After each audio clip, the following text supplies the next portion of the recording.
3 সময়ে ঘুমানো থেকে বিরত থাকুন। ফজরের পর থেকে সূর্যোদয় পর্যন্ত, আসর থেকে মাগরিব এবং মাগরিব থেকে এশা পর্যন্ত। 2. দুর্গন্ধময় লোকের সাথে বসবেন না, যেমন যাদের মুখ থেকে সিগারেট কিংবা কাঁচা পেঁয়াজের গন্ধ আসে এমন লোকের সাথে। 3. এমন লোকের কাছে ঘুমাবেন না যারা ঘুমানোর পূর্বে মন্দ কথা বলে। 4. বাম হাতে খাওয়া এবং পান করা থেকে বিরত থাকুন। 5. দাঁতে আটকে থাকা খাবার বের করে খাওয়া পরিহার করুন। 6. হাতে পায়ের আঙুল ফোটানো পরিহার করুন। 7. জুতা পরিধানের পূর্বে দেখে নিন। 8. নামাজে থাকা অবস্থায় আকাশের দিকে তাকাবেন না। 9. টয়লেটে থুতু ফেলবেন না। 10. কয়লা দিয়ে দাঁত মাজবেন না। 11. প্যান্ট বা ট্রাউজার বা পায়জামা বসে ডান পা আগে পরিধান করুন। 12. ফুঁক দিয়ে খাবার ঠান্ডা করবেন না, প্রয়োজনে বাতাস করতে পারেন। 13. দাঁত দিয়ে শক্ত কিছু ভাঙতে যাবেন না। 15. ইকামাহ এবং নামাজের মধ্যবর্তী সময়ে কথা বলবেন না। 16. টয়লেটে থাকা অবস্থায় কথা বলবেন না। 17. বন্ধুদের সম্পর্কে গল্প করবেন না, ভালো কিছুও নয়। ভালো বলতে বলতে মুখ দিয়ে শয়তান খারাপ কিছু বের করে দেবে। 18. বন্ধুদের জন্য প্রতিকূলতা সৃষ্টি করবেন না। 19. চলার সময় বারবার পেছনে ফিরে তাকাবেন না। 20.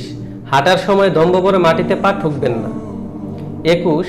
বন্ধুদের সন্দেহ করবেন না। 22. কখনো মিথ্যা বলবেন না, ঠাট্টা করেও নয়। 23. নাকের কাছে নিয়ে খাবারের গন্ধ শুঁকবেন না। 24. স্পষ্ট করে কথা বলুন যাতে লোকজন সহজে বুঝতে পারে। 25. একা ভ্রমণ করবেন না, 2-এর অধিক বা সম্ভব হলে দল বেঁধে ভ্রমণ করুন। 26. একা গুরুত্বপূর্ণ সিদ্ধান্ত নেবেন না, বুদ্ধিসম্পন্ন কারোর সাথে পরামর্শ করুন, তবে সিদ্ধান্ত হবে আপনার। 27. নিজেকে নিয়ে কখনো গর্ব করবেন না। 28. খাবার নিয়ে কখনো মন খারাপ করবেন না, যা পেয়েছেন তাতে আল্লাহ পাকের শুকরিয়া আদায় করুন। 29. অহংকার করবেন না, অহংকার একমাত্র আল্লাহ পাকের সাজে। 30. ভিক্ষুকদের পরিহাস করবেন না। 31. মেহমানদের মন থেকে যথাসাধ্য ভালো মতো আপ্যায়ন করুন। 32. ভালো কিছুতে সহযোগিতা করুন। 33. দারিদ্র্যের সময়ও ধৈর্য ধারণ করুন। 34. নিজের ভুল নিয়ে ভাবুন এবং অনুশোচনা করুন। 35. যারা আপনার প্রতি খারাপ কিছু করে তাদের সাথেও ভালো আচরণ করুন। 36. যা কিছু আছে তা নিয়ে সন্তুষ্ট থাকুন, আলহামদুলিল্লাহ, আল্লাহ যা দিয়েছেন তার জন্য শুকরিয়া আদায় করুন। 37. বেশি ঘুমাবেন না, এতে স্মৃতিশক্তি লোপ পাবে। 38.